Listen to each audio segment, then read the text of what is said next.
আপনার ছাদ বাগান ও বারান্দা বাগানে যদি একটি গাছ করার সুযোগ থাকে তাহলে আমি বলবো আপনি ড্রাগন গাছ লাগান।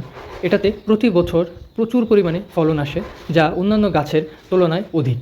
এটার যত্ন খুবই কম, তাই আপনি লাগিয়ে রাখলেই প্রতি বছর ফলন পাবেন। আর যদি হালকা পাতলা শুকনো গোবর বা অন্যান্য যেই খৈল পচা পানি আছে সেটা ব্যবহার করতে পারেন, তাহলে এই গাছ আপনাকে একদমই নিরাশ করবে না। অন্যান্য গাছের যেমন নানা রকম রোগবালাই আছে, ড্রাগন গাছে তেমন কোনো লক্ষণীয় রোগবালাই নেই, এবং বছর শেষে একটা ভালো অ্যামাউন্টের আপনি ফল পাবেন এই ড্রাগন গাছ থেকে খুব ইজিলি।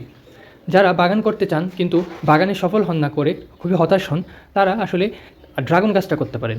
এটা আপনাদের জন্য সবথেকে বেশি উপযোগী। এবং যারা বাগান করতে চান নতুন নতুন, তারা আমার মতে নতুন করে বাগান করলে আপনারা ড্রাগন গাছ দিয়ে শুরু করতে পারেন। আমার বাগানটা এখন আরও গোছানো।